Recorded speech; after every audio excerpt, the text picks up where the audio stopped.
I have some exciting things to show you today.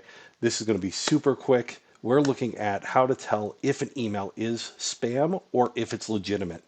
I have two emails here today. One on my left that's a spam email, and one on my right here that is a legitimate email, but kind of looks like spam. So if you're unsure, always ask your IT in-house group to take a look at it for you before you click on any links. But here's what they go through to see if the email is legitimate. First things first, we'll start with the spam email here on my left. First thing we do is we look at who's it coming from. Security, support systems, messaging. That could be very generic, could be legitimate, not necessarily though. Then we come here and we say, what are they asking us to do? They're asking us to actually click on a link and then update some password information. The first thing we're going to do whenever anyone asks us to click on a link is we're going to hover over it and we're going to see what this link is and what domain it's sending us to. In this scenario, this is sending us to mortgageboss.ca.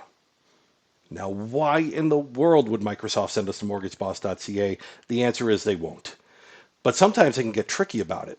What they could do is they could put a suffix in front of it and say a subdomain saying, let's say it's microsoft.mortgageboss.ca. What you're looking for here when you're looking at these links is what is the first extension that has that .com, .ca, .ai, whatever that dot is, whatever's right in front of it, that's the domain name. So we could tell here that this whole email is probably illegitimate. It is not sending us to the right place. So what we want to do is we want to come up here and tell Microsoft by reporting phishing. This means that somebody's trying to fish for information. They're seeing who's going to click on the link and provide their username and information. Generally, when you click on these links, it'll take you to a page that looks like a Microsoft login, and it'll ask you for your username and your password. Once you put it in there, it'll either say, hey, we updated your password, or everything's okay, and really what they did was they just stole your information.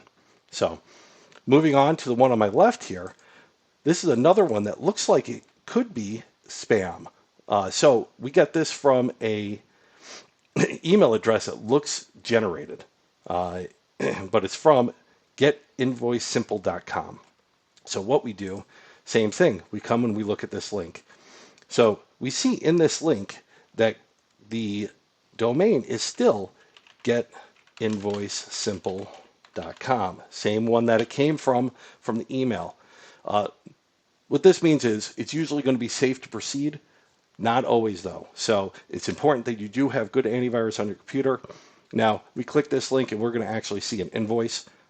This email is legitimate, so they just were not expecting this to come from getsimpleinvoice.com. So there were some questions about it.